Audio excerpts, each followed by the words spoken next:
একটু করে এগিয়ে আছে, পেট্রোল করে বলে ফাঁকা একটু এগিয়ে। তখন সেই প্রহ্লাদ মহারাজ সুন্দর করে স্ত্রী চরিত্র, সাধু চরিত্র, চারটা ভাগ।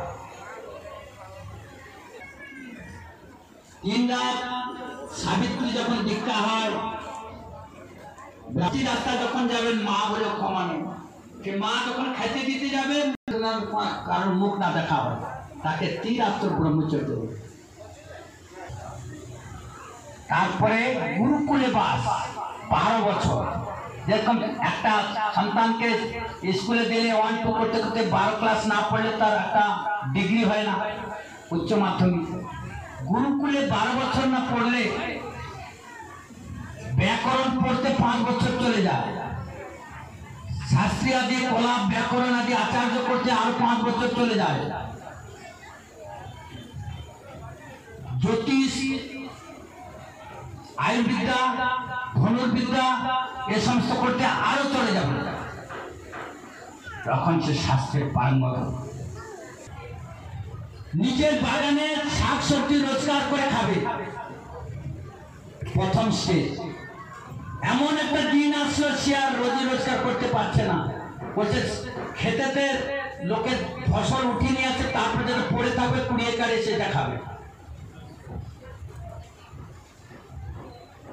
শালীনচন সিস্টেম এরকম করে সে গৃহস্থেরও 4টা স্টেজ আছে। তারপর যে বানপ্রস্থি, গৃহস্থ থেকে 50 বছর হয়ে গেলে সেখান থেকে বেরিয়ে আসবেন, কোন আশ্রমে বা নদীর ধারিকে ভজন শুরু করবেন, সেখানে ভিক্ষাতে যাবেন। 3 বাড়ি নেবে 5 বাড়ি ভিক্ষা করবেন, 5 মুঠি পাবেন 3 বাড়ি, কর পাত্র পেট ঝোলা। এরকম করে 1 বছর করলো। তারপরে বছরে বলছে না আমি গৃহস্থের কাছে যাব না, তখন বৃক্ষের কাছে যাবে, নদীর ধারে কুটির বানাবে, বৃক্ষের কাছে ফল মূল কুড়া পেল, তাহলে ওইগুলো খেয়ে ওরকম 1 বছর চলে গেল। তারপরে বৃক্ষের ফল খাবে না, গাছের পাতা খাবে। পাতার প্রথমে পেড়ে নিয়েছে সজনা পাতা, মুক্তমুখ শাক পাতা সিদ্ধ করে খায়, সেটাও খাওয়া ছেড়ে দিবে। পরে যে শয়ন করবে, যেদিকে চোখ করবে সেই দিকে যাবে, যদি পাইও খাবে না উপবাস। এরকম কঠোর করে তার শরীরকে শুদ্ধ করে ভগবতের চিন্তা করবে। তারপরে সন্ন্যাসের 4টা স্টেজ। কুচিতক, বৌদ্ধ, হংস, পরমহংস। কুচিতক বহু শাস্ত্রে পারঙ্গম, বহু বিদ্যায় পারঙ্গম। কুচিতক বহুমুখী বিদ্যা তার কাছে। হংস তার জীবন স্বচ্ছ, হাসের রূপ যেরকম পরিষ্কার, সেরকম রূপটা তার স্বচ্ছ হংস। আর পরমহংস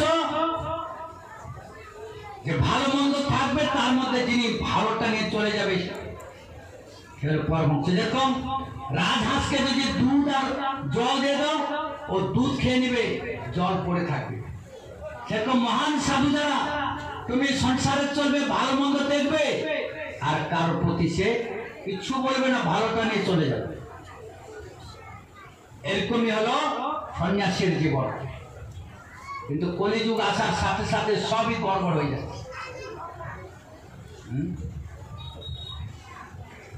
এই সমস্ত তত্ত্ব আদি বুঝা গৃহস্থ হবেন, তিনি স্বামীর অভিলাষা পূর্ণ করবে, স্ত্রী আদি এরকম বহু কথা। যখন কোনোদিন সময় হবে, প্রত্যেক অধ্যায় থেকে তোমাদেরকে শোনাবে। আর সময় দিতে হবে খুব প্রচুর, সে সকাল থেকে রাত্রে পর্যন্ত, তাহলে বুঝতে পারবে যে হ্যাঁ ভাগবত মর্মটা কি। এইভাবে সে 7ম স্কন্ধ থেকে আমরা এখন 8ম স্কন্ধতে যাব। মন্বন্তরের কথা আদি।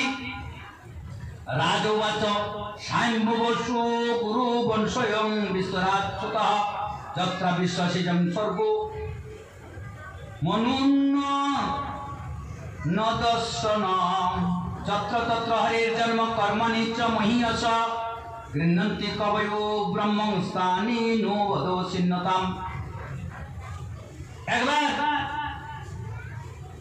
একজন রাজা গল্পের ছয় বলে, যারা অনেক 8ম স্কন্ধ 9ম স্কন্ধ, আজকে রামের জন্ম কথা আছে, সমুদ্র মন্থনের কথা আছে, তারপরে এই বামুনদের কথা আছে, অম্বরীশের কথা আছে। তোর বহু সময় লাগবে, কিন্তু হিচির পিছু করবেন না। আমার আশা আজকে তোমাদেরকে শোনাবো। আজকে একটা দ্বাদশী তিথি, খাওয়া দাওয়ার ঝামেলা নেই, একটু ভগবানের নাম শুনুন। উপবাস মানে নিকটে বাস।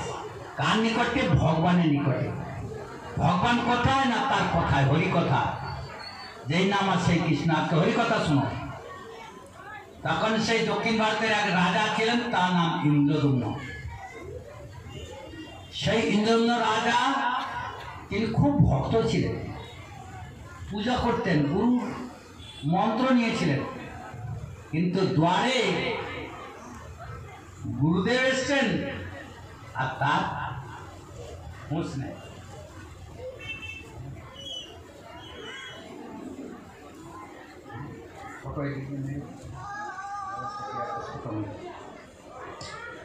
তো গুরুদেব দ্বারে এসছেন আর পুরা ফুলটা নিয়ে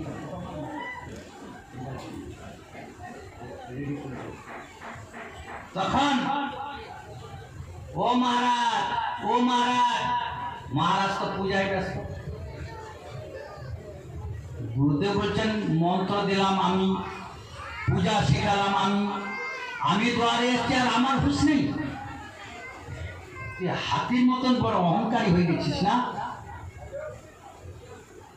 হস্তি জানাবো বলে গুরু অসন্তুষ্ট হয়ে দ্বার থেকে ফিরে চলে। কারণ অনেক মায়েরা পূজা করে বাড়িতে, যখন পূজা করতে করতে এমনকি আমরা মন্দিরে শারদরামাদি স্নান করাই, হঠাৎ গুরুদেব এসে গেছে প্রচার করতে করতে, ওই অবস্থায় জল টল যা অবস্থাতে ফেলে দিয়ে তুমি দ্বারে বেরো। আগে গুরুর সৎকার করো, সাধুর সৎকার করো। আসন দাও, পাদ্য দাও, গুরুদেব কুঞ্জে হাওয়া লাগে হাওয়া দাও, ঠান্ডা জল দাও, যখন যেমন শীতের সময় গরম জল দাও। ভালো মন্দ স্বীকার করো। কত রাস্তা আসছে, নবদ্বীপ থেকে না বৃন্দাবন থেকে না পুরী থেকে, 2-3 দিনের রাস্তা। গুরুদেব কিছু খায় নাই। গুরুদেব বলছে কি করছে? না একটু অর্চন করছে আমার গুরুদেব। আচ্ছা আচ্ছা, তুমি গুরুদেব তখনই বলবে যে তুমি অর্চনটা সেরে নাও, আমি একটু অন্য কেউ থাকলে তাকে বলো আমার ব্যবস্থা করো। কিন্তু যারা অজ্ঞ বলে আমি তো পূজা করছি, আচ্ছা আসুক না, ভুরুক্ষেপেই না। কিন্তু শাস্ত্র বলছেন ভগবানের থেকে ভক্তের পূজা বড়। বেদে ভাগবত করলেন দৃঢ়। রাজা উঠেন, গুরুদেব অভিশাপ দিয়ে চলে গেলেন। কিছুক্ষণ পরে রাজা পূজা করতে করতে তার হাতি জন্ম হয়। লও খেলা বলে ধর্ম করেও শান্তি না।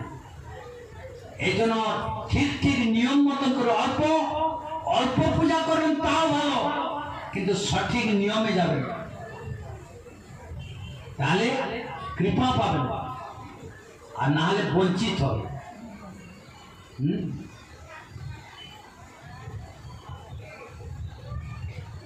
মেয়েটা পড়াশোনা করছে কলেজে, কোনোদিন রান্নাঘরে মা দেয় নেই আদর করে করে।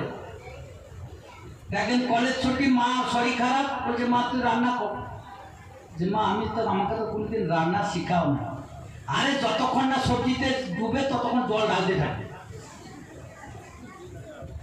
আর বেগুনের ঝোল বানাইতে গেছে, আর কড়াইতে নেড়ে মেড়ে জল ঢালছে, বেগুন না ডুবে না, জল ঢালা বন্ধ করে না।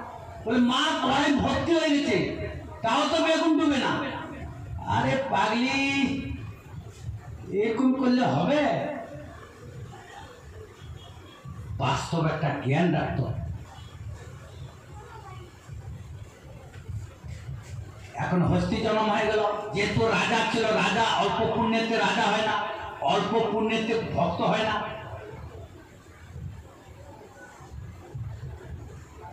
কোটি জন্মের থাকলে ভাগ্য বিষয় ছড়ে হয় বৈরাগ্য। বৈরাগ্য ধর্ম নিতে গেলে কোটি জন্মের ভাগ্য লাগে। তখন সেই রাজা হাতি হয়ে জঙ্গলে জঙ্গলে ঘুরে বেড়ালো। আর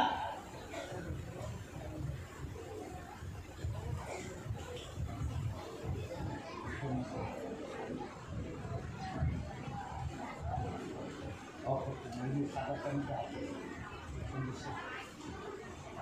তখন জঙ্গলে গিয়ে সবচেয়ে বড় হাতি হলো তার হাতিনি বাচ্চা কাচ্চা আত্মীয় স্বজন মিলে 100টা।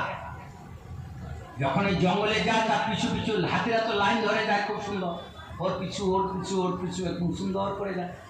আরো সুর দুলাইতে দুলাইতে একদম রাজার মতন চলে। জঙ্গলে ফল মূল গাছপালা একদম কাঁপাতে কাঁপাতে যায়। আর এই যে 2-3 দিন আগে কি গরম ছিল, জল পাইলে পশু কি মানুষ সব জলেকে আশ্রয় করে আছে। গরম পড়েছে, ত্রিকুট নামে একটা পাহাড় ছিল, সেই পাহাড়ের মাঝখানে একটা সরোবর ছিল। দেখো আমাদের মৃগ আছে, চতুর্দিকে পাহাড়, মাঝখানে সরোবর, এরকম জঙ্গলের মধ্যে সেই সরোবর ছিল। সেই সরোবরে গিয়ে নামলো। নামার পর খুব ভালো লাগছে, জলকে একদম অনেক পদ্ম ফুল অনেক কিছু সুর দিয়ে আর পদ্ম ফুল ছিঁড়ছে, কুচল করছে বিভিন্ন রকম কাদা কাদা করে। সেই সমুদ্রে সেই দিকের মধ্যে ছিল একটা কুমির। সে কি করলো, ওই বড় হাতিটার পাকে কামড়ায় ধরলো।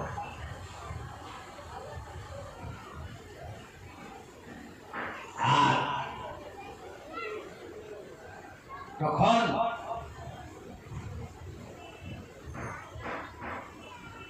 টানাটানি শুরু করলো। বন্ধু বান্ধব আর সন্তান টন্তান আর স্ত্রী আদি যত ছিল তো সুরে সুরে সুরে সুরে ওকে টানা শুরু করলো। কিন্তু সেই কুমির এত জোরে তাকে ধরে রাখছিল, তার হাত থেকে আর ছাড়াইতে পারল না। সবাই প্রাণ নিয়ে আপর প্রাণ নিয়ে পালালো, আর পড়ে থাকলো এক। পড়তে পড়তে 1000 বছর হয়ে গেছে। হস্তিও টানে আর কুমিরও টানে, টানতে টানতে। কিন্তু জলের মধ্যে তো হাতির গায়ে বল খাটে না, কিছু খাবার পায় না। আর জলের মধ্যে তো কুমিরের বল, দুর্বল হয়ে গেল বলে এখন তো আমি মরে যাব। মরার সময় কমসে কম ভগবানের নামটা তো একবার নিয়ে নি। আমার গুরুদেব মন্ত্র দিয়েছিল, আমি পূজা করছিলাম, সেই কথাটা মন্ত্রটা মনে আছে। তখন সুর দিয়ে একটা পদ্ম ফুল তুলে নিয়ে আর এরকম করে ভগবানকে মণিমন, হে বিপদহারী মধুসূদন বিষ্ণু নারায়ণ, তুমি আমাকে এই মৃত্যুকালে কৃপা করো। এখন আমার প্রাণ সংকট, আমার কোনো আর উপায় নেই। হে গোবিন্দ রাখো শরণ আত্মজীবন হারে, তুমি নামো কোন খবর লে গোবর্ধনা গিরিধারী, গোবর্ধনা গিরিধার। অন্তর থেকে কাঁদছে আর ভগবানের চরণে মণিমন পুষ্পটা অর্পণ করছে। ভগবান তো দিন দুঃখী, তাকে যে প্রাণ ভরে ডাকে তাকে তিনি করুণা করবেন। তিনি ছিলেন দ্বারকা, সঙ্গে সঙ্গে গরুকে ডাকলেন, গরু আসো।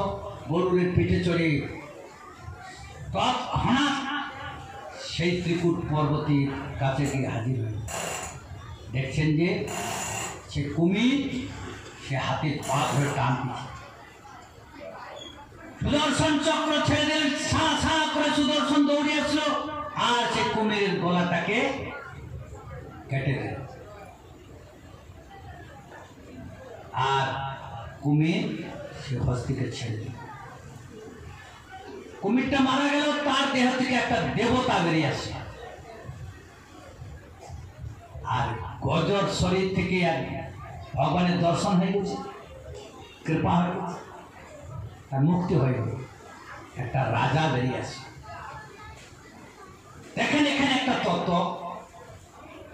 হাতি তো গুরুদেবের কৃপা পেয়েছিল, পূজা করতেছিল, কিন্তু কুমিরটা তো গুরুদেবের কৃপা পায়নি। সে ছিল স্বর্গের গন্ধর্ব। যখন ইন্দ্র আদি দেবতারা ওই কীর্তন উপভোগ করতেছিলেন, আর ভূ নামে গন্ধর্ব, সে গন্ধর্ব আর তার স্ত্রী নৃত্য করতেছিল। নৃত্য করতে করতে উভয়ের প্রতি আসক্তি হয়ে যায়, তখন তাল ভুলে গেছি। এই যে আমরা কীর্তনে আসছি, যদি কীর্তন ভজনে মন থাকে আর এদিক ওদিক গড়বড় না থাকে, তাহলে তো ভগবানের দিকে চিত্তটা চলে যাবে। আর যদি এদিক ওদিক যদি কেউ গড়বড় করে ফেলে, তাহলে সব লীলা শান্ত হয়ে যাবে। ইন্দ্র দেখে ফেলেছে ওইটা, আরে মূঢ়, আমরা এত বড় বড় দেবতারা বসে আছি তোমাদের আনন্দ নেওয়ার জন্য, তোমরা নিজেরাই ইন্দ্রের সুখে মত্ত হয়ে গেছো। মূর্খ, তুই ঘড়িয়াল জন্ম নাম, মানে কুমির জন্ম। এই একটা শব্দের বিভিন্ন ভাষাতে বিভিন্ন রকম অর্থ, যেরকম বাংলাতে বলে কুমির, হিন্দিতে বলে ঘড়িয়াল, সংস্কৃতে বলে গ্রাহক। তো হাতি তালে ছিল বৈষ্ণব, বৈষ্ণবের চরণ ধরে ফেললো আর তাকে ছাড়ে না। বৈষ্ণব তো আত্মীশ্বরে তার ভগবানকে ডাকলো, তার ভগবান তাকে উদ্ধার করতে আসলো, তাহলে তাকে দর্শন দিল, আর সাথে সাথে যে চরণ ধরছিল সেও দর্শন পেল। তাহলে বৈষ্ণবের চরণ ধরে কি হয় দেখো, এবার তারও কল্যাণ হলো, তারও কল্যাণ হলো। ভগবান দুইজনকে কৃপা করে তিনি চলে গেলেন।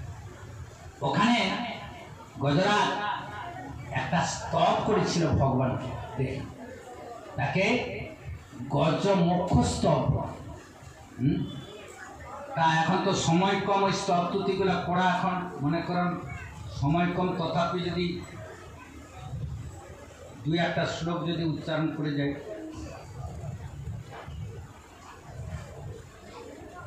সুকোবাচ এবং ব্যবস্থিত বুদ্ধ্যা সমাদায় মনোহৃদি প্রজাপ পরম জাপং প্রাগজন্মন্নু শিক্ষিতম।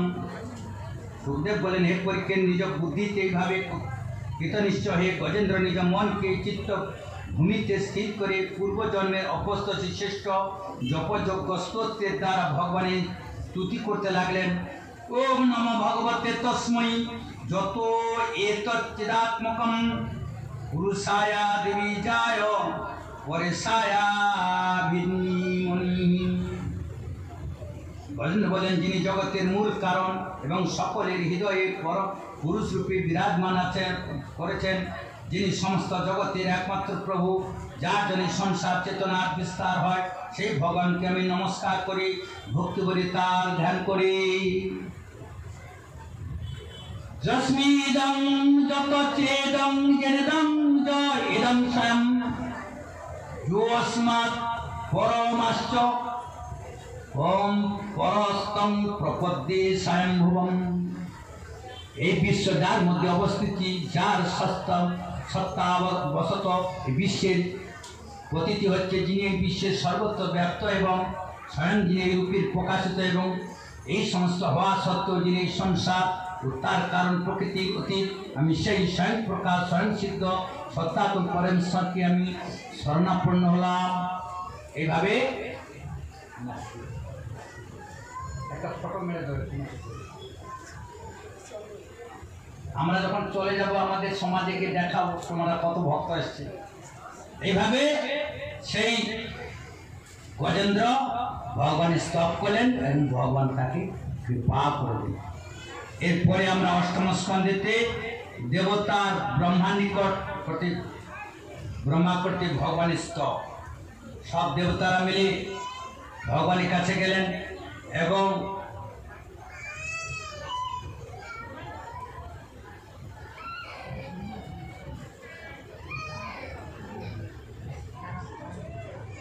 সমুদ্র মন্থন আরম্ভের মহাদেবের দেবতার কাছে গিয়ে বিচার করলেন যে আমরা দেবতারা অসুররা তো আমরা তো এই সংসার সৃষ্টির জন্য আমরা এসেছি, কিন্তু সমস্ত মহাপ্রলয়ের সময় যত ধন দৌলত সার সব সমুদ্রের মধ্যে ডুবে গেছে। তো ভগবান ইন্দ্র মহারাজকে বলেন, গরিব মহারাজের সঙ্গে তুমি সালা পরামর্শ করো, বন্ধুত্ব স্থাপন করো, বন্ধুত্ব স্থাপন করে আর সমুদ্র মন্থন কেমন করে করা যায় এটা।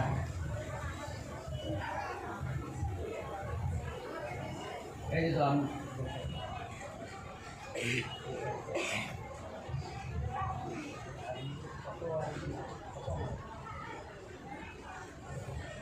তো সেই সমুদ্রের মন্থনের তালে তারা সিদ্ধান্ত করলেন, সবাই সম্মতি দিলেন। সম্মতি দেওয়ার পর তো সমুদ্রের মন্থন দণ্ডটা কি হবে না মন্দার পাহাড়, রশি কি হবে না বাসুকি না। তো দেবতারা সবাই মিলে সেই বিহারে যে দেওঘর আছে না, ওখানে সেই পাহাড়টা এখনো আছে, তার গায়ে ওই সাপটার দাগ আছে। সে মন্দার পাহাড়কে দেবতারা আর অসুররা উঠালেন। এত পাহাড়টা ভারী, কতগুলো অসুরও চাপা পড়ে গেল, কতগুলো দেবতারাও চাপা পড়ে গেল। তখন সবাই দুঃখী, স্বয়ং ভগবানকে স্মরণ করলেন। প্রভু স্বয়ং আবার গরুরে পিঠে করে আসলেন, শুভ দৃষ্টি করলেন। ভগবানের শুভ দৃষ্টিতে আবার সবাই ভালো হয়। গরু বলছে, প্রভু তুমি আমার পিঠে বসো, আর এই দেবতারা একটা পাঙ্খাতে বসবে আর এক পাঙ্খাতে অসুরা বসবে, আর আমি আমার পাইয়া পাঞ্জা দিয়ে আমি ওই মন্দার পাহাড়টাকে উঠাই। তাহলে গরুর কত বড় বীর গেল, যে নারায়ণের বাহনকে সে সাধারণ নাকি, যার পাঙ্খা দিলে বেদ মন্ত্র উচ্চারণ হয়, সেই গরুর মহাবীর এবং মহাবৈষ্ণব। এই জন্য পুরীতে যাবে না, পুরীতে মন্দিরের বাইরে একটা স্তম্ভ আছে দেখবেন, সেটা গরুর স্তম্ভ। গরুর সবসময় প্রভুকে দেখে প্রণাম করে থাকে সবসময়। হ্যাঁ, সেই গরুর দেবতাদেরও অসুরদেরও মন্দার পাহাড়কে নিয়ে ক্ষীর সমুদ্রের তীরে গেল। ক্ষীর সমুদ্রের তীরে গিয়ে রেখে দিলেন। আবার দেবতারা সমুদ্র মন্থনের জন্য সে পাহাড়কে যাহা তো জলে দিচ্ছে, টপাক করে সমুদ্রের মধ্যে পাহাড় ডুবে গেছে। হে বিষ্ণু নারায়ণ, রক্ষা করো প্রভু, পাহাড় তো জলে ডুবে গেছে। ভগবান জগৎকে করুণা করার জন্য কত রূপ হচ্ছে দেখেন। তিনি কচ্ছপের রূপ ধারণ করে ওই পাহাড়টাকে পিঠে নিয়ে আবার উঠে আসে। দেব অসুরে যখন সেই মন্থন শুরু হলো, তা দেখো পিঠেতে খুজলানি হলে এরকম চুলকায় না, আজ কুর্মদেব মানে তার পিঠটা কাঠুয়া, তার মধ্যে আছে পাহাড়টা আছে।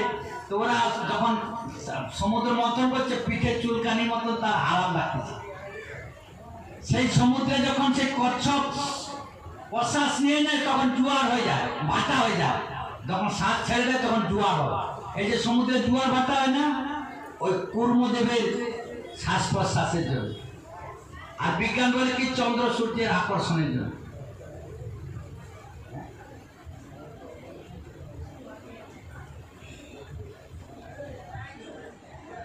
তারপরে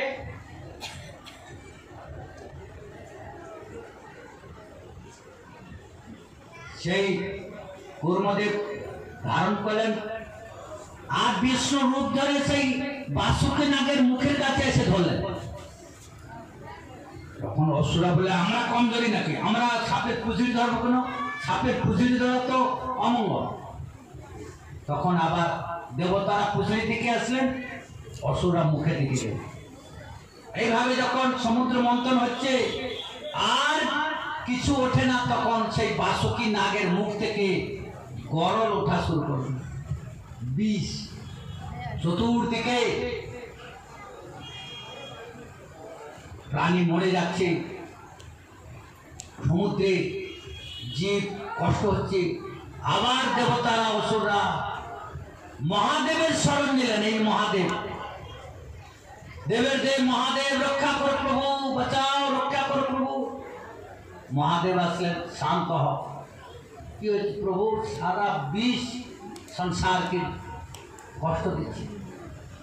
মহাদেব পার্বতীকে স্মরণ করে আর সেই এরকম অঞ্জলি পেতে চুমুক দিয়ে সেই সম্পূর্ণ বিষকে টেনে নিলেন। এই জন্য মহাদেবের একটা নাম হলো নীলকণ্ঠ। অন্তরে বিষ ভগবান আছে, বাইরে জীব আছে, তিনি মাঝখানে রেখে দিলেন। অনেকে উদাহরণ দিতে গিয়ে আমরা বলি যে তুমি যে ভগবান সাজছ, তুমি যে দেবতা সাজছ মহাদেবের মতন, মহাদেব তো সমুদ্রে বিষ পান করছো, তুমি 1 কোটি বিষ পান করো না, দেখি তুমি কত বড় ভগবান হচ্ছ বলে দেবে। সাধারণ মানুষকে ঠকাবার জন্য আর ভগবান সাজছে। কাকে একটু বলছিলাম, কিন্তু আপনারা এই ভাগবত নিজের চোখে পড়বেন, ওর ধান্দাতে পড়বেন না। সুখদেব মহারাজ পরীক্ষিত মহারাজকে পাঠ শোনাইছিল, কীর্তন শোনাতে আসলো, ঋষি মুনি আসলো। সুখদেব মহারাজ যখন কিন্তু কি বলো ব্রহ্মচারী আর দিগম্বর কয়টা বস্ত্র পড়ে গেছে, কয়টা দক্ষিণা নিয়ে গেছে। নির্লোভী নিষ্কাম মহাদেব, নির্লোভী নিষ্কাম, সারা জীব কল্যাণের জন্য সব বিষ পান। আবার দেবতারা সমুদ্র মন্থন শুরু করে দিয়েছে। সমুদ্র মন্থন শুরু করতে করতে প্রথমে সমুদ্র থেকে কামধেনু উঠল। তখন কামধেনু বলে এটা ঋষিমুনিকে দিয়ে দাও। দেবতারা অসুরা, ঋষিমুনিরা ধেনু থেকে দুগ্ধ দিয়ে ঘি হবে, ঘিতে যজ্ঞ করবে, যজ্ঞ করলে ধূন হয়ে স্বর্গে যাবে, দেবতারা ভক্ষণ করবে, আবার বৃষ্টি হবে, আবার আমার যজ্ঞ। গীতাতে আছে 4th অধ্যায়, যজ্ঞ অর্থাৎ কর্ম নয়, অন্যত্র যজ্ঞ এবং কর্মবন্ধন। তো ঋষিমুনিরা কামধেনু নিয়ে নেবে। তারপরে উঠল কি শ্বেত অশ্ব, ঐরাবত, ঐরাবত না উচ্চেশ্বর ঘোড়া, উচ্চেশ্বর ঘোড়া বলি বলে আমি ঘোড়াটা নিব, চুপ করে আছে। পরে ইন্দ্র নিয়ে নিলেন ঘোড়া। তারপরে উঠলেন ঐরাবত। এক এক করে সমুদ্র মন্থন হচ্ছে, এক বস্তু উঠতেছে। ইন্দ্র হাতি নিলেন। তারপরে উঠলেন কল্পবৃক্ষ, যে বৃক্ষের চলা দাঁড়িয়ে যা কল্পনা করবেন সেইটাই পাওয়া যাবে, সে কল্পবৃক্ষ আছে দেবলোকে। তারপরে উঠলেন অপ্সরা ঘোড়া। একটা অপ্সরা, অনেক অপ্সরা উঠে, সেটা হলো ইন্দ্র সভাতে চলে, খুব সুন্দর। তারপরে উঠলেন মহালক্ষ্মী ধন্বন্তরী।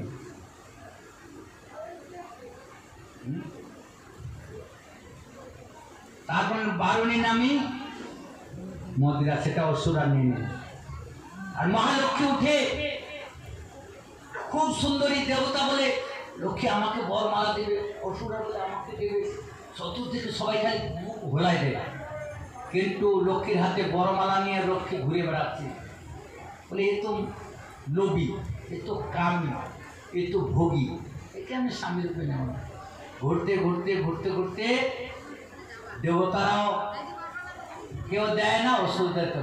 শেষকালে ইন্দ্র দেখলেন নারায়ণ তখন লক্ষ্মীকে অনেক সাজসজ্জায় সাজায়ে নারায়ণের গলায় তিনি মালাটা দিয়ে। তারপরে উঠলেন ধন্বন্তরী অমৃত কলস নিয়ে। যাহা তো ধন্বন্তরী অমৃত কলস নিয়েছে, আর অসুররা হাত থেকে ছিনায় নিয়ে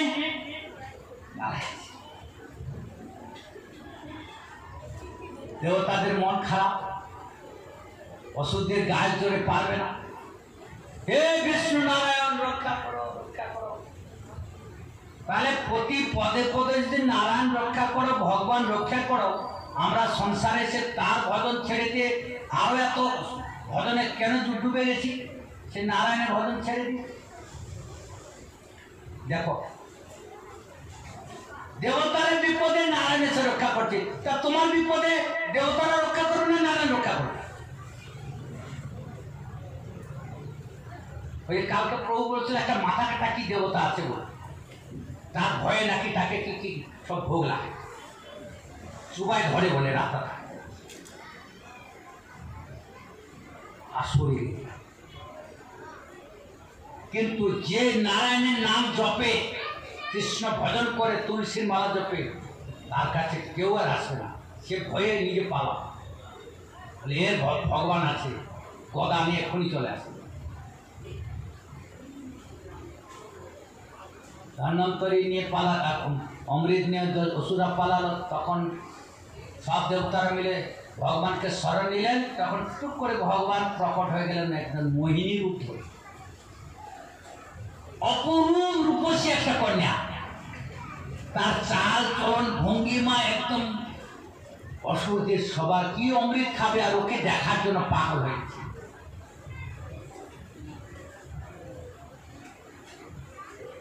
অসুরাও দেখার জন্য পাগল, দেবতারাও দেখার জন্য পাগল। কি উপরে! তখন যেখানে অসুরা বলছে আমি আগে খাবো, আমি আগে খাবো, তখন ওইখানে গিয়ে বলছে দেবী আমাদের তুমি বেঁচে দাও। বলে ওর মোহিত করে দেখ, তোরা মেয়েকে কেন তো বিশ্বাস করতেছি, আমরা তো স্ত্রী জাতি, জানো স্ত্রীতে কত ছল জানে। এই কথা বললে তো মা গুলো তো মনটা খারাপ হয়ে যাবে, মহারাজ খালি গালি দেয়, খালি গালি দেয়। 8টা অবগুণ আছে মায়েদের, 8টা জিনিস কম আছে। অন্যের ভালো দেখলে ওর ভিতরে রাগ হয়, মাৎসর্য।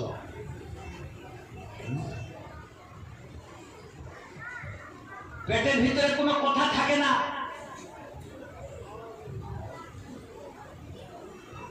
অনেক ওইগুলো দিকে যাব না, আমরা আসল কথাতে যাই। তখন সেই এরকম করে ওষুধের বুঝালেন যে তোরা যে আমাকে বিশ্বাস করছিস, আমি যদি তোদের ঠকাই দিই, বলে না না তুমি যা করবে তাই আমরা মানবো। বলে দেখ নাহলে তোরা অমৃত দিনে আমি বাড়তে পারবো না, আর আমাদের কথা শুনিস তাহলে লাইন ধরে বসতে হবে, ওই উছল পুছল করলে হবে না। এই যে প্রসাদ খাওয়ার সময় সবাই উছল পুছল করে, বলে লাইন ধরে বসো তাহলে পাবে। আমরা দেশ বিদেশ চতুর্দিকে ঘুরি, তো সবচেয়ে বড় বড় ভান্ডারা হয় 3-4 জায়গায়। এক হয় গুরুদুয়ারে অমৃতসর পাঞ্জাব, আর এক দক্ষিণ ভারতে তিরুপতি বালাজিতে। তিরুপতি বালাজিতে একসঙ্গে কত লোক খাবে জানো? মনে করেন একটা আসনে 1500, তাহলে এরকম 4টে আসন আছে। এই একটা ঘরের একতলাতে 1500, তার 2 তলাতে 1500, একটা ঘর নিচে করে একসঙ্গে প্রসাদ করা। কোনো উৎপাত নেই, টেবিল আছে, যে যার বসে যাও। হাজার হাজার লোক আছে, আসন দিয়ে দিল, আবার ঠেলা নিয়ে যাচ্ছে, প্রসাদ দিয়ে দিল, কেউ তরকারি দিয়ে দিল, কেউ তরকা দিয়ে দিল, ডাল দিয়ে দিল, আর সব পলাপা। আবার একজন লোক আছে, কত লোক আছে পরিষ্কার করছে, কেউ জল দিচ্ছে, কেউ কিছু। হিসাবের বাইরে সারাদিনের কোন কয়েক হাজার লোক খাইতে থাকে। তোমার না দেখলে বুঝতে পারবে না প্রসাদ কত সুস্বাদু। একদম ভোগ চালে প্রসাদ। আমি 18 সনে গিয়েছিলাম দক্ষিণ ভারত, না এই 22-এ গেছে। তখন সেই মোহিনী কি করলেন, এক লাইনে দেবতাদের বসালেন আর এক লাইনে অসুরদের। বলে অসুরগণ, এ দেবতাগণ, আমার একটা কথা শোনো। বলো মা। বলছে যে যেরকম তোমরা ডাল পরিবেশন করো না, ডালের গাড়া গালাগুলো নিচে পড়ে আর পাতলা পাতলা গুলো উপরে ওঠে, তো গাড়া গাড়া খাবে না, পাতলা পাতলা খাবে। তখন ওষুধের বুদ্ধিতে একটু মোটা না, বলছে না না আমরা গাড়া গাড়া খাবো। বলে তাহলে শেষে খেতে হবে, আগে তো উপর থেকে পাতলা গুলো যাবে, আর লাস্টে যে খাবে সে গাড়া গাড়া খাবে। বলে তাহলে আমরা গাড়া গাড়া খাবো। বলে তা চুপচাপ বসো, আমি আগে দেবতাদের পাতলাগুলো আগে দিয়ে দিই, তারপর তোমাদের গাড়াগুলো। এই বলে ওদেরকে শান্ত করে বসাই দিচ্ছে। আর ভগবানের তো বুদ্ধি আছে, এই বলে দেবতাদের অমৃত পরিবেশন করে যাচ্ছে। যেতে যেতে যেতে যেতে যে রাহু ও দৌড়ে এসে সূর্য আর চন্দ্রমার মাঝখানে ঢুকে গেছে। আর অলরেডি ভগবান তার হাতে ওই অমৃত দিয়ে দিয়েছে, সে মুখেও দিয়ে দিচ্ছে। তখন চন্দ্রমা সূর্য প্রভু, এ কিন্তু অসুর আমাদের দলে ঢুকে গেছে। সঙ্গে সঙ্গে বিষ্ণু চক্র ছেড়ে তার অমৃতটা গলাটা যেতে যেতেই তার মাথা কাটছে। কিন্তু যেহেতু অমৃত মুখে পড়ে গেছে, সে রাহু অমর হয়ে গেছে। এই জন্য রাহুকে গ্রহের মধ্যে রাহু গ্রহ, আর সংসারে যদি কাকে রাহু গ্রহ ধরে তাহলে রেহাই। বলে রাহু ধরছে না কি তোকে, ও রাগ অর্থ ধ্বংস করে দেবে। সেই হলে চন্দ্রমা যে গ্রহণ আসছে না, এই দিক থেকে খেয়ে নেই চন্দ্রমাকে, এই দিক থেকে বেড়ে যায়। ও তো পেটে আর ঢুকতে পারে, ধরটা আলাদা করে দিচ্ছে। দেবতারা লাইন শেষ, অমৃত বাটা শেষ।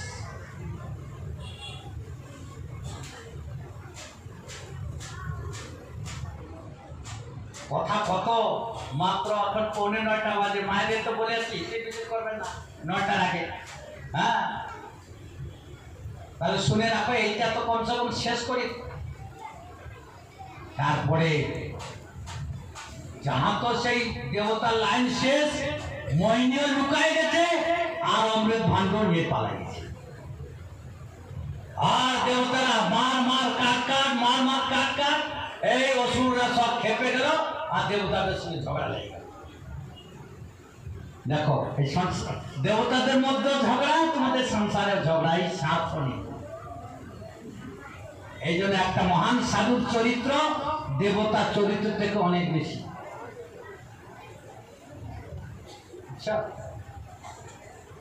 তখন এই ঝগড়া হতে হতে সেই বলি মহারাজের গুরুদেব হল শুক্রাচার্য, সেই বলি মহারাজকে শুক্রাচার্য এমন মন্ত্র দিল, সেই বলি মহারাজ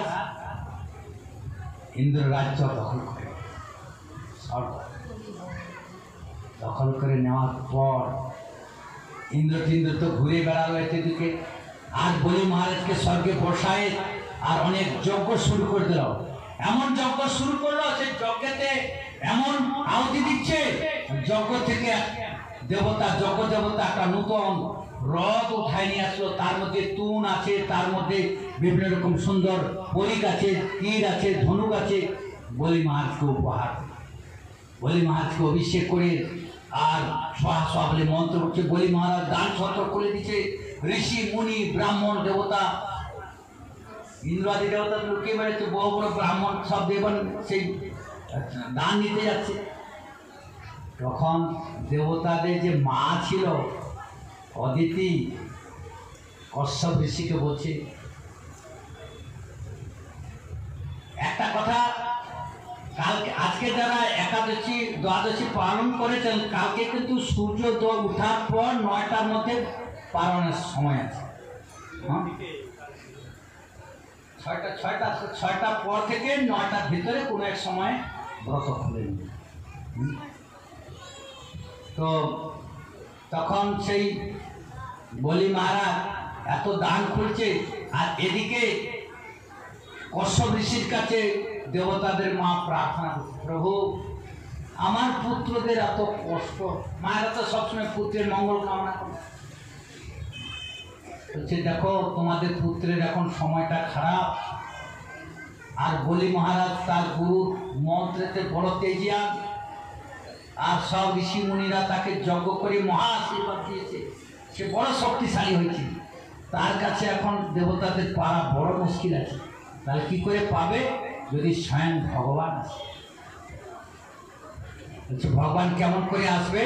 বলে পুত্র কামনাতে তুমি পয়ব্রত পালন করো, 11 দিন দুধ খেয়ে ব্রত করতে হবে পুত্র কামনা।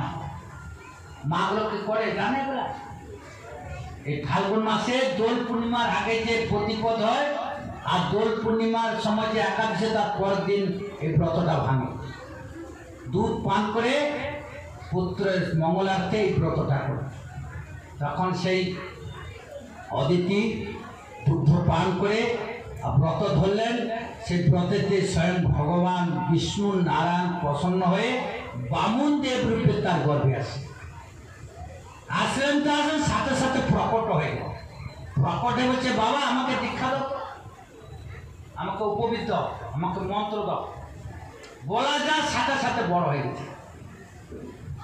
তাকে কেউ কমণ্ডলু দিচ্ছে, কেউ ছাতা দিচ্ছে, কেউ খড়ম দিচ্ছে। হ্যাঁ, এরকম এক এক করে মা তাকে ভিক্ষার ঝুলি দিচ্ছে। হ্যাঁ হ্যাঁ, যজ্ঞোপবীত দিচ্ছে বাবা। এরকম করে সবাই দান দক্ষিণা করলেন। তার নাম হলো বামুন অবতার। এই যে আজকের বামুন দ্বাদশী না, আজকের তিথিতে সেই প্রভু প্রকট হয়েছিল। আজকের তিথিতে হ্যাঁ, জয় ভগবান বামন দেব কি।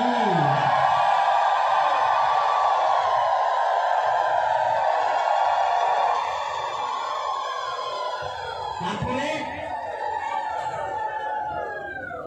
সুন্দর ধুতি পরে দিয়েছেন, আর কি কি রেখে দিয়েছেন, সুন্দর একটা ছোট ছাতা দিয়েছেন, খড়ম দিয়েছেন, কমন্ডলু দিয়েছেন।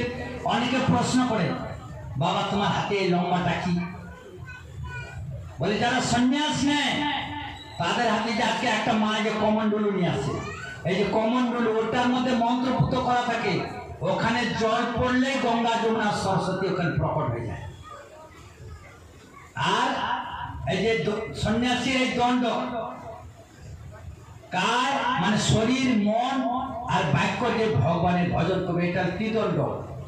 এটা সবাই পায় না, যারা গুরুর কৃপা পেয়েছে, গুরুদেবের আশীর্বাদ এগুলো দেয়। সেই তো স্বয়ং ভগবান ছিল, ওরা পালন করার, সে তো সবই জানে। তখন কশ্যপ ঋষি তাকে দীক্ষা মন্ত্র আদি সন্ন্যাস আদি সব দিয়ে দিল। সন্ন্যাস নিলে সঙ্গে সঙ্গে ভিক্ষা করতে হয়। হাতে এই যে আমাদের গলায় যে বস্ত্রটা আছে না, এটা হলো গল বস্ত্র, মানে এটা আমাদের ভিক্ষার ঝুলি।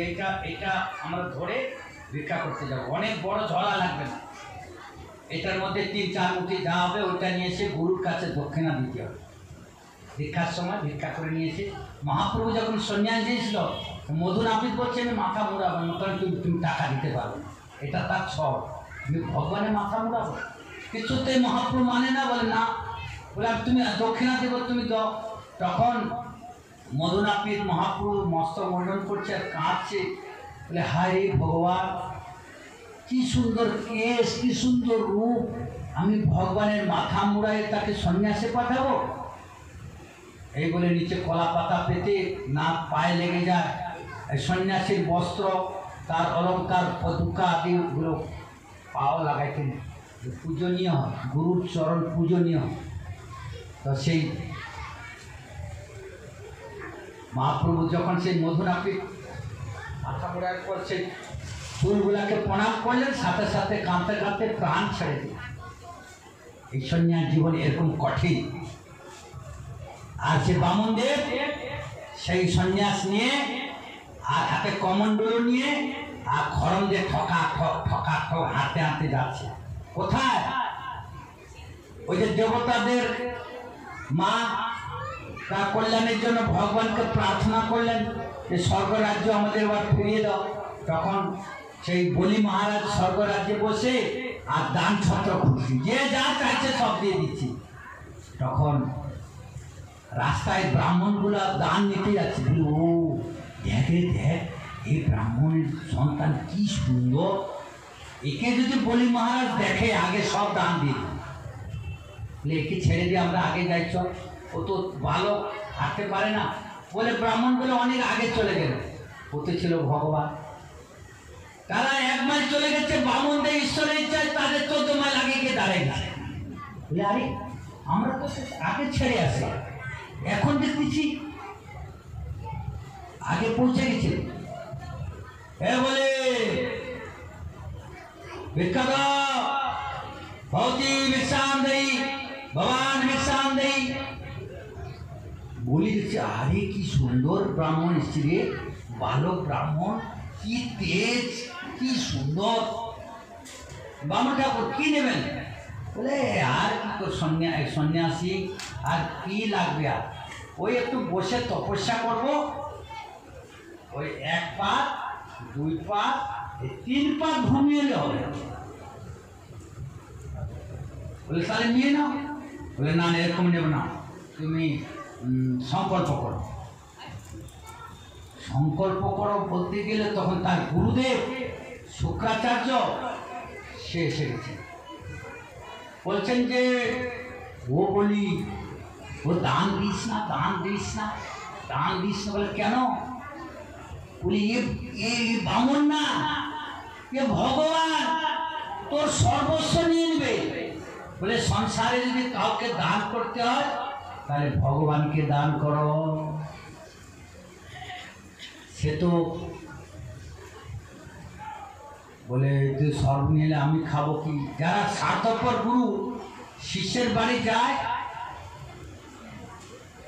তার টাকা পয়সা নেয়, কিন্তু তার কি করে কল্যাণ হবে সেটা চিন্তা করেন।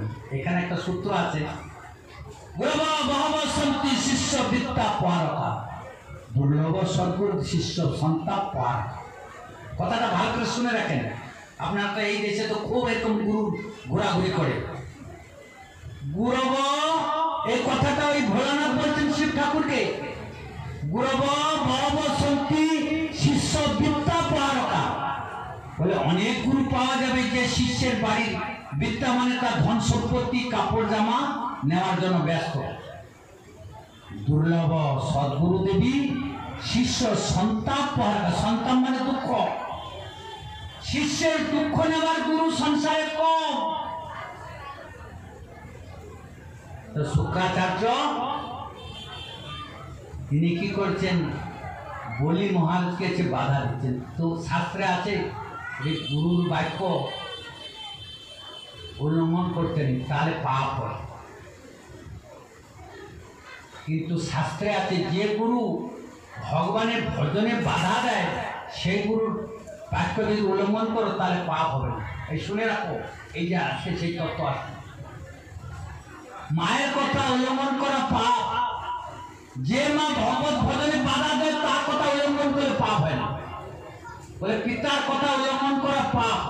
যে পিতা ভগবত ভজনে বাধা দেয় তার কথা উল্লঙ্ঘন করে পাপ হয় না। বলে ভাইয়ের কথা উল্লঙ্ঘন করা পাপ, কিন্তু যে ভাই ভগবত ভজনে বাধা দেয় তার কথা উল্লঙ্ঘন করলে পাপ হয় না। যে মাতা, শ্লোকটা শুনে রাখো, গুরু নশস্যা স্বজন নশস্যা পিতা নশস্যা জননী নশস্যা পতিশস্যা সমতে মৃত্যু।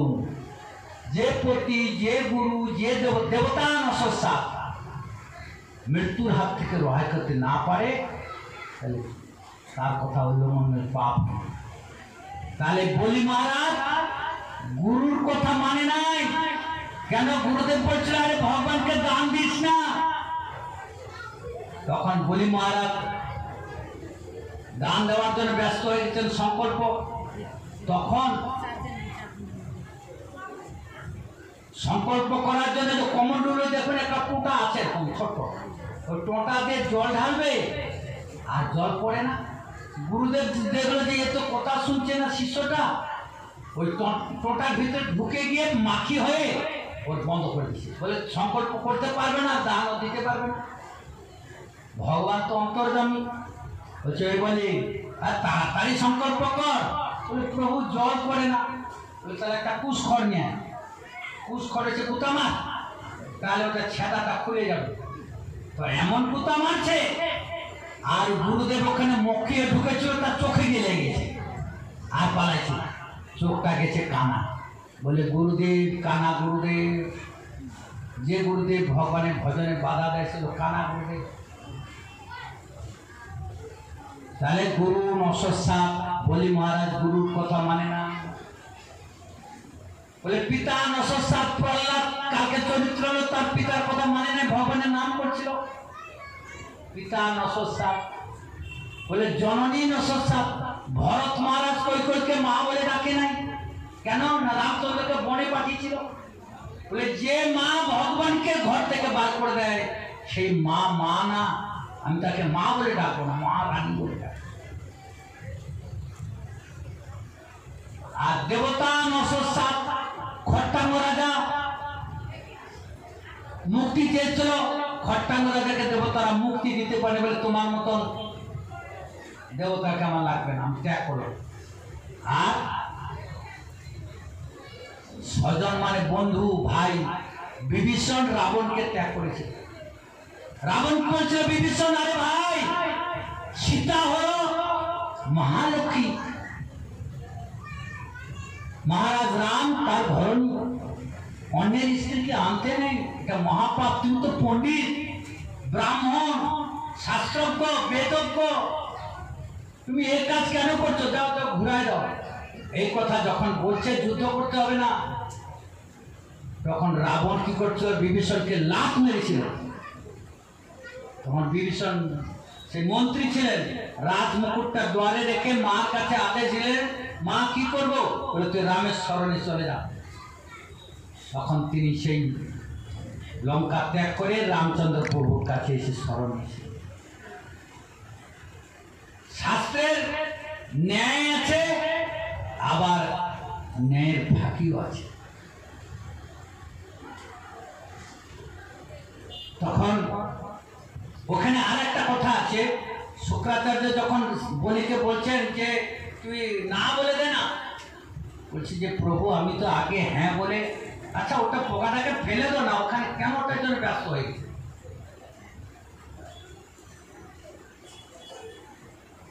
মোটা করে দূরে ফেলা যায় না, সবার মনটাকে ওইদিকে চঞ্চল করে দিচ্ছে। বলে দেখ, 8 জায়গায় পাপ হয় না। কোথায় 8 জায়গায়? গুরু বাক্যে, বিবাহে, ব্যসনে চৈব, দুর্ভিক্ষে, রাষ্ট্র বিপ্লবে, এই 8 জায়গায়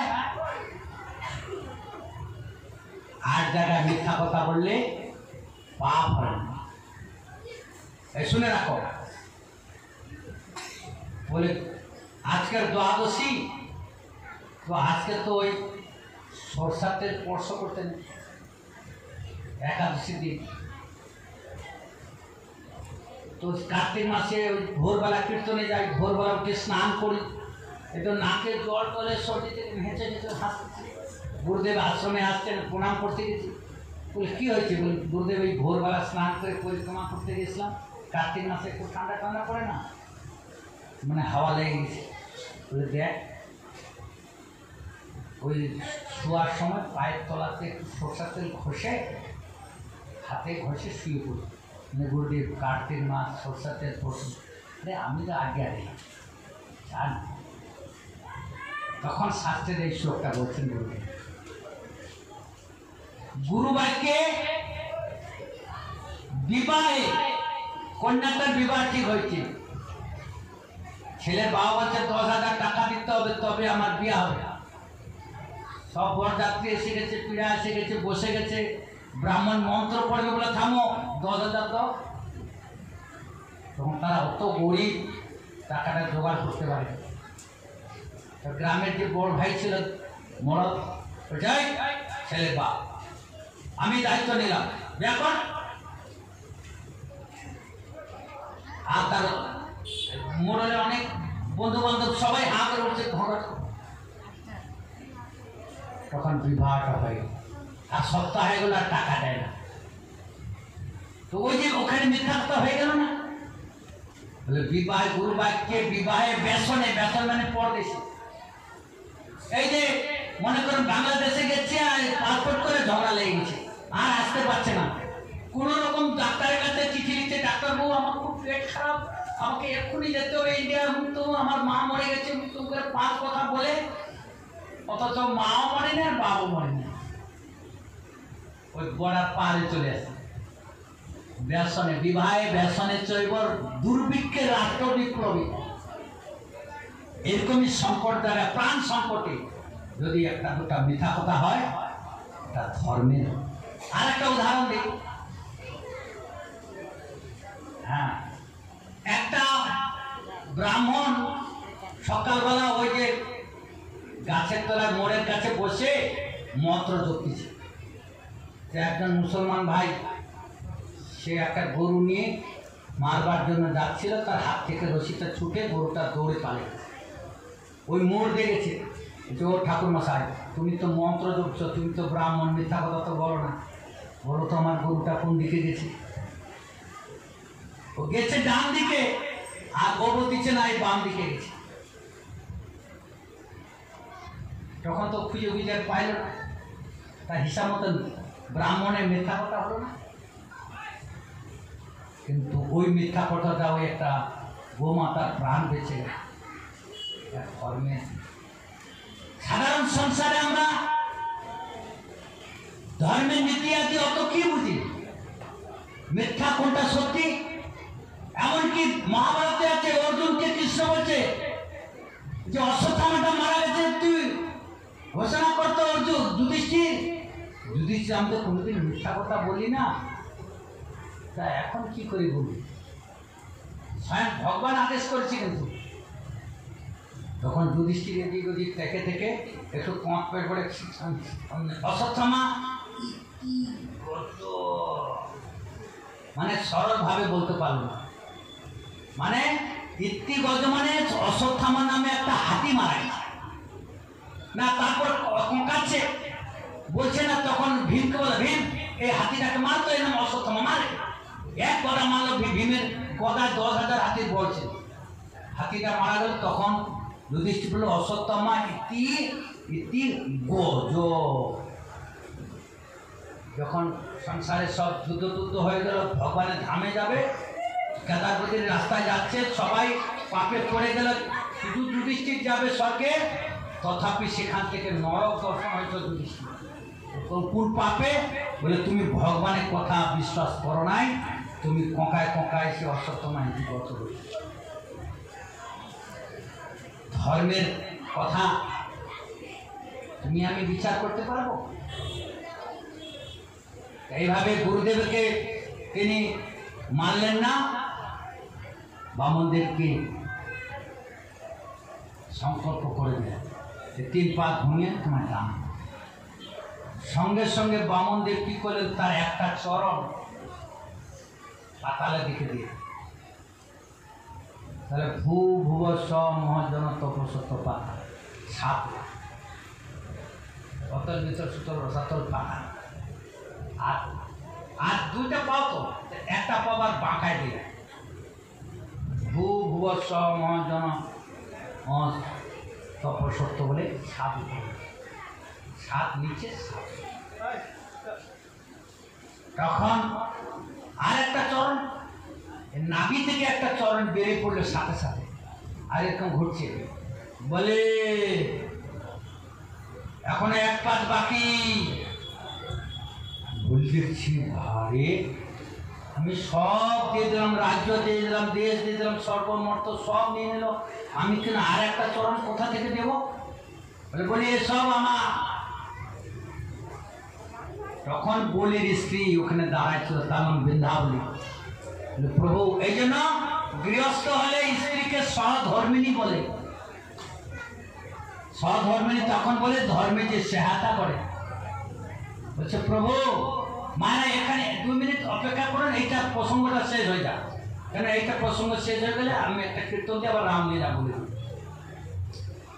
তো এই অল্প আর বাকি। তখন তার বউ বলে প্রভু আপনার মস্তকটা তো এখন কাউকে দাও নাই, এই মস্তকটা প্রভুর চরণ তলায় দাও না। সঙ্গে সঙ্গে বলি মস্তক পেতে দিলেন, ভগবান তার মাথায় পড়ে। এই জন্য বলি হলো আত্মসমর্পণ করলো। এই যে ভগবানের কাছে এসে দেখুন মহারাজরা শুয়ে পড়ে প্রণাম করে, প্রভু আমার বলিতে প্রভু আর কিছু নাই, তুমি আমার মাতা পিতা, তুমি বন্ধু ভাই। এই জন্য স্যালেন্ডার একদম শুয়ে পড়ে যে প্রভু যা কিছু ধন সম্পত্তি মন প্রাণ পাপ তাপ যা জীবনে করছি সব তোমার চরণে আমি সমর্পণ করে দিলাম, তুমি আমাকে সন্তানকে নিয়ে। বলি তখন স্যালেন্ডার হয়ে গেল, বলি এখন তো সব রাজ্য আমার, তুই তাহলে ওই পাতার লোকে যা, তোকে ওখানে রাজ্য দিলাম, আর বর মা তোর সেবাতে আমি সন্তুষ্ট। বলে প্রভু যদি তুমি বর দিবে, ঘর থেকে আমি যখন বাড়াবো তোমায় যেন দর্শন পাই। তো ঘর থেকে বাড়ালে গেটের কাছে কে থাকে? পাহারাদার। তো বলি মহারাজের পাহারা হয়ে ভগবান থাকলে থাকে। লক্ষ্মী দেখছে বৈকুণ্ঠে আমার প্রভু নেই, কোথায় গেল? নারদ বলছে যাও, ভক্তকে পরীক্ষা নিতে গেছিল, ভক্ত তার ভক্তি দিয়ে ভগবানকে বেঁধে দিয়েছে।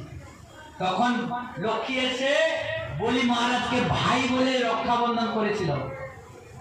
যেন দানে বলি রাজা দানবেন্দ্র মহাবড়, যেন দান অনুবোধ নামে রক্ষে মা চলো মা চলো।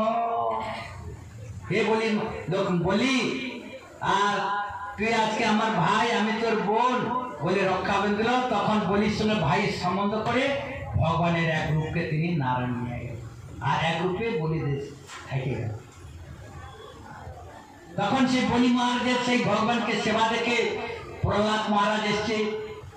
বলি প্রহ্লাদের ছেলে বিরোচন, বিরোচন এসে বলি বলে তোমার বংশেতে আমার আশীর্বাদ আছে, তোমরা আমার ভক্ত। সেই বলি মহারাজ থেকে রাজ্য নিয়ে ভগবান বামুনদেব ইন্দ্র মহারাজকে স্বর্গের রাজ্য দান করেছিলেন।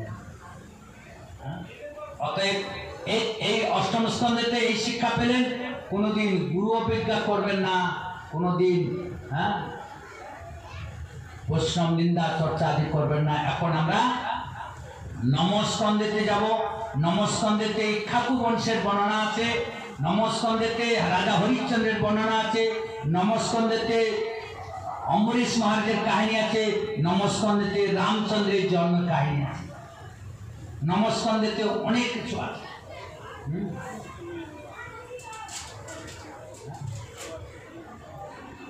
একটা কীর্তন করবে নাকি? মাঝে তো অনেকে ঝিমাই আছে, কিন্তু একটা কীর্তন করে একটু আনন্দ দেয়।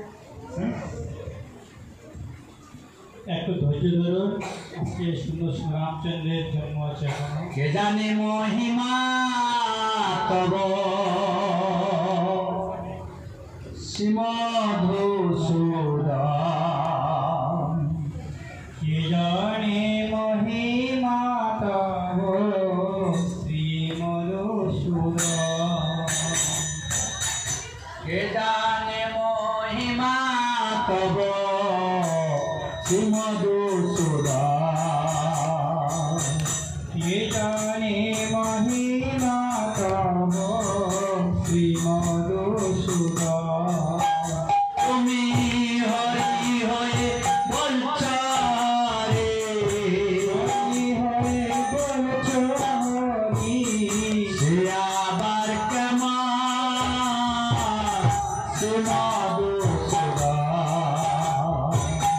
হরি হয়ে বলছ হরি, হরি হয়ে বলছ হরি, সে আবার কেমন শ্রীমধুসূদন।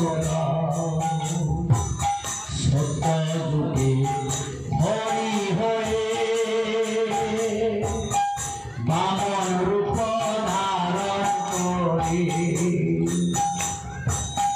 সত্য যুগে অবতারে বামন রূপ ধারণ করে,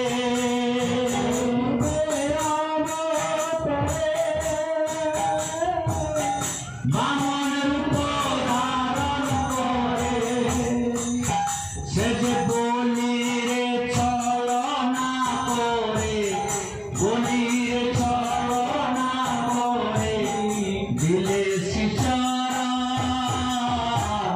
শ্রীমধুসূদন। বলি রে ছলনা করে, বলি রে ছলনা করি, দিলে শ্রীচরণ শ্রীমধুসূদন। কে জানে মহিমা তব শ্রীমধুসূদন, কে জানে মহিমা তব শ্রীমধুসূদন। তেতা যুগে অবতারে শিলা ভাষায় সিন্ধু জলে, তেতা যুগে অবতারে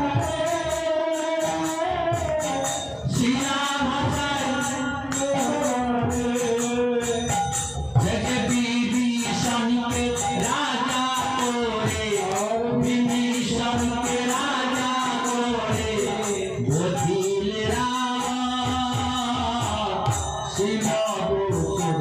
আচ্ছা, আপনারা হাতে তালি বানান না, তাহলে আনন্দ হবে, নিদ্রা টিদ্রাগুলো চলে যাবে, আলস্য চলে যাবে। তেতা যুগে অবতারে শিলা ভাষায় সিন্ধু জলে, তেতা যুগে অবতারে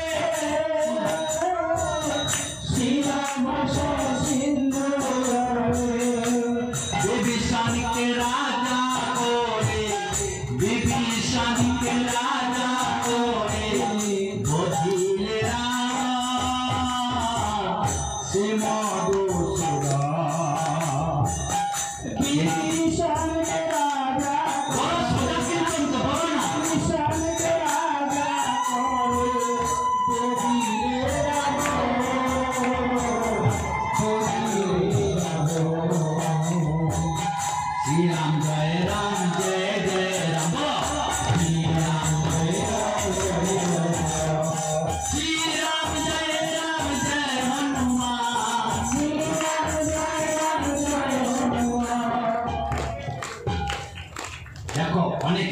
মাতিচ্ছে, অনেকে গান করছে, অনেকে করে না, কিন্তু একটা সূত্র আছে, শুনে রাখেন। নিত্যতাংশী পথের অগ্রে তালিকা বাজয়ের বিষম অডিয়েন্সকে সর্বসংস্থা সর্বপাতক পক্ষী না। এর অর্থটা হলো,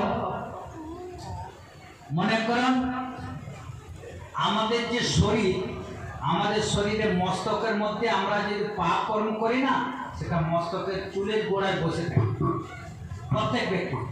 এই জন্য পিতা মরে গেলে মাথা মুড়ায় ওই যে শান্ত করতে হয়। এই পিতা মরে গেছে, পাপ তাপ সব ধুয়ে আসে, জল দিতে হবে। নিত্যতাংশী পথে রবে, পথে মানে ভগবান। ভগবানের কাছে কেউ যদি নৃত্য করে, কীর্তন করে, হাতে তালি দেয়, নিত্যতাংশী পথে রবে তালিকা বাদয়ের ভেষা। কেউ যদি তালি দিয়ে গান করে, তার কি উপকার হয় না? অডিয়েন্সের সর্বসরিষ্ঠা সর্বপাতক, তার শরীর থেকে পাপ উড়ে পালায়, পক্ষী পাপ উড়ে পালায়। উদাহরণ দিলে বুঝতে পারবেন। মনে করুন এই যে আমাদের জগন্নাথ প্রভুর বাড়িতে একটা কাঁঠাল গাছ আছে, তা সেখানে একদল পাখি এসে কিচিরমিচির করছে, তা ওর জব করতে অসুবিধা আছে। হ্যাঁ হ্যাঁ হ্যাঁ রাম রাম রাম রাম। তো পাখিগুলো ওই হাতের তালি শুনে পালালো। হায়, সেই যশোদানন্দপুর বাড়িতে গেল পাখিগুলো, সেখানেও বাগানে যখন প্রভুরা কাঁঠাল গাছে, সেও ভজন পূজা করে পাখিগুলো কিচির মিচছে, রাম রাম রাম রাম। সে পাখিগুলো উড়ে গেল। কিন্তু ওই শ্যামল বাবুর বাড়িতে জঙ্গল, এই আমরা যে বাড়ি থাকি তার পিছনে কি নাম তো জানি না, জঙ্গল একটা আছে, সেখানে আর কেউ নেই, নীরব। ওইখানে গিয়ে পাখির। তো আমাদের শরীরের যে পাপ আছে, আমরা যদি হাতে তালি দিয়ে কীর্তন করি, তাহলে আমাদের মাথায় যে পাপগুলো উঠতে থাকে। তাই সেই মাথা এখানে বসে আছে, তালি দিচ্ছে, তো ওর পাপগুলো উঠতেছে। আর আবার একজন মায়ের কাছে গেল, সেও তালি দিল, সেও উঠলো। আর যে মায়া তালি দেয় নাই, বসে বসে ঝিমাচ্ছে, ওখানে নির্জন, ওর মাথায় গিয়ে সব পাপগুলো উঠে।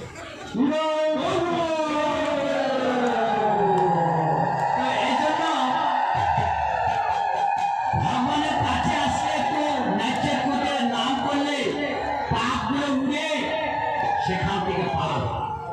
সেই জন্য আপনারা যে যেরকম শুনতে পাচ্ছেন, প্রভুর নামে কমসে কম ঝংকার তো দেন, আমাদেরকে উৎসাহ দেন। আজকে 12 দিন পেটে তো কিছু নাই, সকাল থেকে বকতেছি। আর যদি আপনারা উৎসাহ দেন, খাবারটা ভুলে গিয়ে গোবিন্দের নাম করতে করতে যদি প্রাণটা দেয়, তা ভগবানের ধামে যাবে।